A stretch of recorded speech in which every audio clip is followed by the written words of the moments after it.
Welcome back, ladies and gentlemen, with our main topic today. As we said at the start of the episode, that we have one topic, and it is about Egypt sending humanitarian supplies to the brotherly countries, Morocco and to Libya also.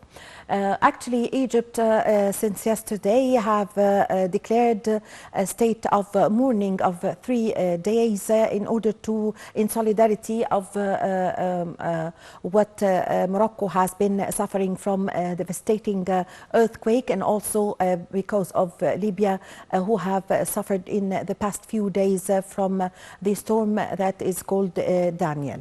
Actually, the armed forces also have played a very big role, as the Chief of Staff General Osama Askar have traveled yesterday to Libya, supervising and seeing what is going on and what the needs of the Libyan people, and coordinating with the Libyan authorities to bring them the supplies and the humanitarian aid and the tents and everything that they want, as 10,000 people have been missing in Libya, and more than 2,800 have died in Morocco. Well, to shed more light on this and Egypt's relations with the Libya and Morocco, supporting them in this catastrophe, we have the pleasure to have this phono with His Excellency Ambassador Gamal Bayoumi, former Assistant Foreign Minister. Good morning, Your Excellency. Good morning. Good morning. How are you?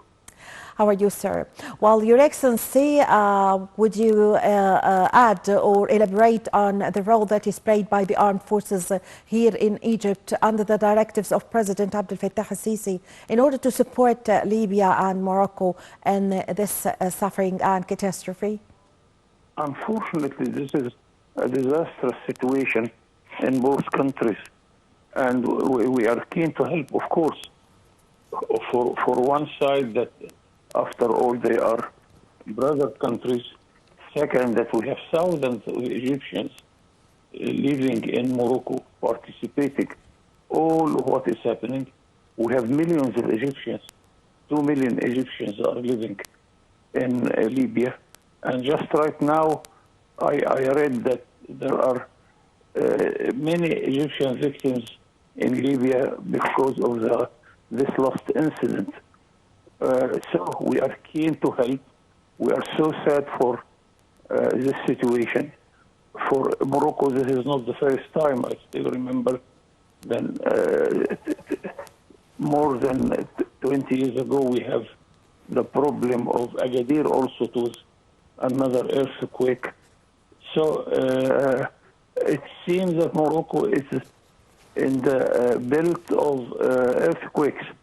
So we saw before, and now this time it is the most severe earthquake Morocco has ever seen since decades. So I hope that our help will be effective immediately, that we can reach many of those victims, either to help saving them under the destroyed buildings, or to send some medicine or some experts who can deal with a disaster like that. All sorts of help. We shall never reserve our efforts in order to help our brothers, whether in Morocco or in Libya. Yes, Your Excellency Ambassador Bayoumi, also Egypt declared 3 days of mourning, and the Egyptian flag flew at half mast. So why did Egypt, from the diplomatic side, I mean, why did Egypt have declared a state of mourning? Of course, this is a sign to show our brothers that we share with them even their feelings of facing such a disastrous situation. I hope this will help to encourage them to face this situation. And of course, this is a sort of a very diplomatic way to show our sympathy with the people of Morocco and the people of Libya. Yes, and actually, Your Excellency Ambassador Bayoumi, as an echo of for this, King Mohammed the Sixth of Morocco have called President Abdel Fattah al-Sisi and thanked him for the stance that Egypt have took in this disaster supporting Morocco, and he told President Abdel Fattah al-Sisi that Morocco and the Moroccan people and the king really appreciates the stance of Egypt. The same goes with also with Libya, because the Armed Forces Chief of Staff General Osama Askar went yesterday and handed over the supplies and the medical supplies and humanitarian aid and the tents to the authorities in Libya. So give us an idea, how did you read this picture? We are acting very fast, and we asked our army to intervene because, as you will know, the army is the most efficient authority in a country like Egypt to give very quick action, whether by sending medicine by plane, by sending merchandise by other ways of transport. The President mentioned that we shall use maritime transport, even road transport, because we have very good roads connecting us with Libya. So we shall never reserve any effort in order to help our brothers in Libya and in Morocco, of course. Mind you that we have millions of Egyptians in Libya, hundreds of thousands of Egyptians living in Morocco, helping its economic reform. Yes, Your Excellency Ambassador Bayoumi, I have a question. How does this, or can we expect these disasters to solve some problems or challenges that are taking place, whether in Morocco or in Libya? For example, Algeria have offered supplies and willingness to help and to offer support for the Moroccan people. So also this is a very good stance, of course. Also in Libya, could we expect some solutions for several problems or challenges that they are facing after this disaster? Yes, there are many sides of the disaster and the problem, and to deal with it. One of them is to host some of our brothers, and as you well know, that Egypt is hosting 9 million from different Arab countries. Sudan is ahead of them. Palestinians, Lebanese, Syrian, they are almost 1 million Syrians now in Egypt. And if you drive your car on the desert road between Cairo and Alexandria, you will meet hundreds of cars coming from Libya. So we are hosting our brothers. And this is another way to help in order to find a roof for those who lost their houses and they lost also their residence. This applies to Morocco and much more to Libya, because Libya is our immediate western border to Egypt. It's normal, and we expect that this will continue, and even our help will be enlarged from one day to another. Yes, Your Excellency Ambassador Bayoumi, the importance of regional cooperation in these difficult time emphasizes, of course, the big role played by Egypt, and as Egypt is the mother of the world and is the center and the heart of the Arab countries. Give us your insight, please. Absolutely. Mind you that Egypt is the biggest Arab countries in the size of people. Egypt is the oldest. When we established the League of Arab States, neither Morocco or Libya or any other Arab country in the Maghreb was already a member in the Arab League, and we helped them for their independence against the British and the French colonialism. And it is a long story.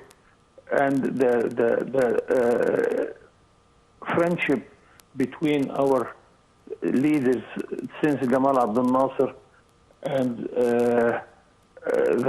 the leaders of Algeria or the leaders of Morocco and Libya, it is a sort of a symbol of good friendship between two brotherly countries. We shall continue doing our duty and our task without any hesitation. Libya or Morocco or Algeria to us is the same people like us, and they talk our language. We share a long history of development, of cooperation, of trade, of investment, of fighting against colonialism. And the history is long. We have a long history behind us with all these countries.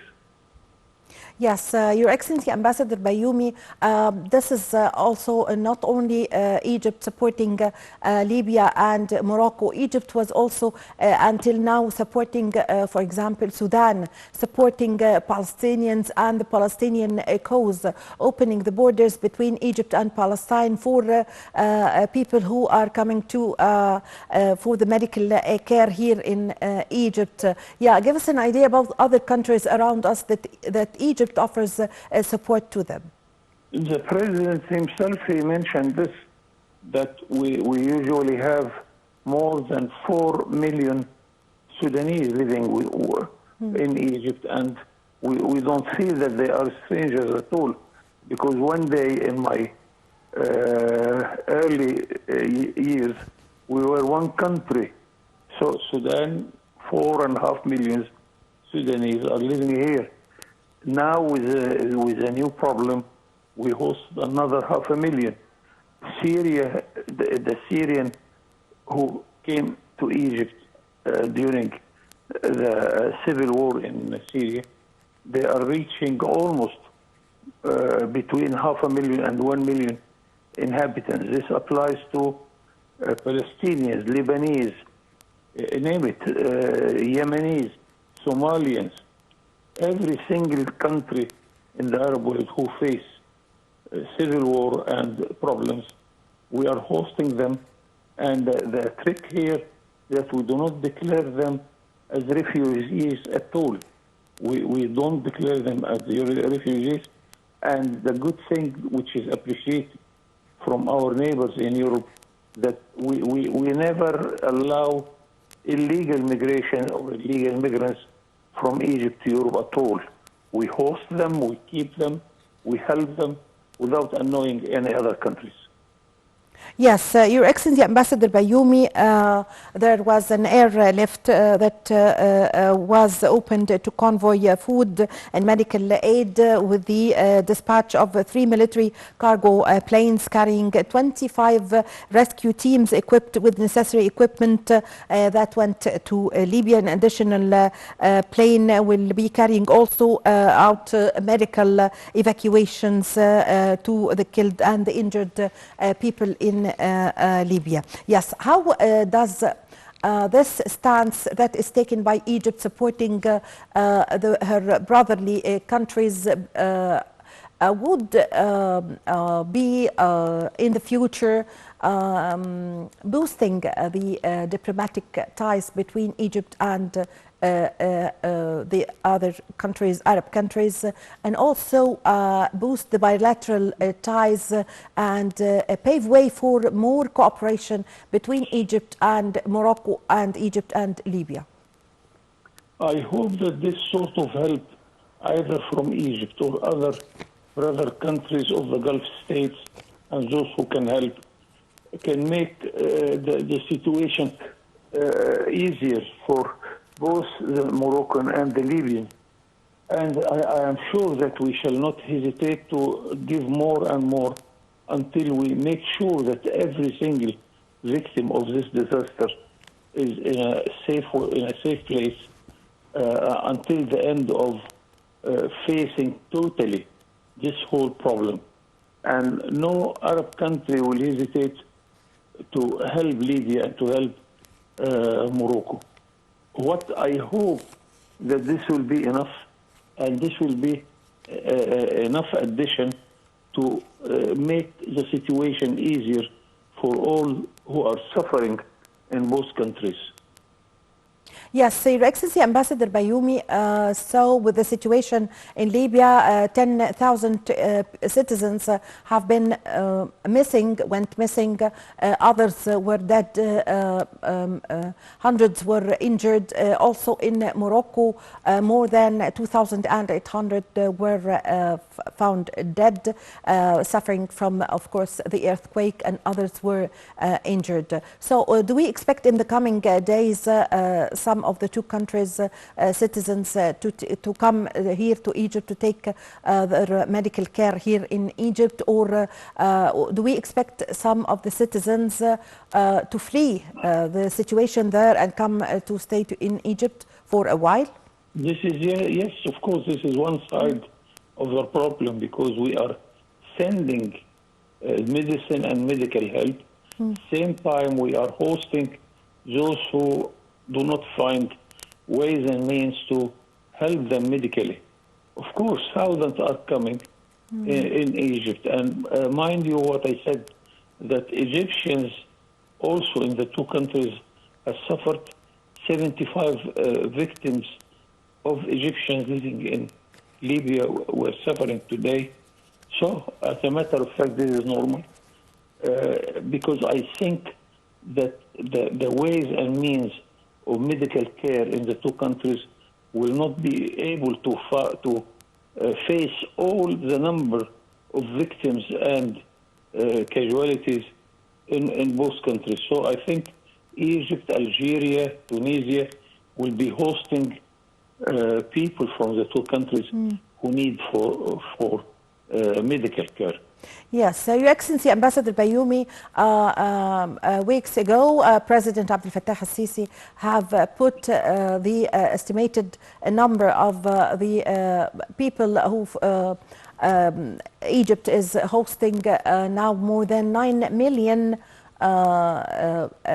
people from the Arab countries. He mentioned Sudan, Syria, Libya, Somalia, Iraq, from several countries, of course, in the region. So if we are expecting more to flee Morocco and Libya to come to Egypt, what are the plans or the program that Egypt is going to provide, or what are the preparations needed to overcome the other people who could, in a way or another, could flee and come to Egypt? The facilitations that Egypt should provide, if they should be, medically checked up on the borders, or give us your insight concerning this. This is part of what the president was discussing yesterday with the leaders and the heads of our army. Housing, whether by sending ways and means to host the citizen in their own countries, like sending tents to host them, or to make available some houses here in Egypt, or even in camps and tents, all ways and means to host those who lost their residence, to come to host them here, or to host them in camps in their own country. This is something which our army can deal with it, and I think they are up to it, of course. Yes. I thank you very much for your time. Thank you for your valuable information. Your Excellency Ambassador Gamal Bayoumi, former Assistant Foreign Minister, thank you very much for joining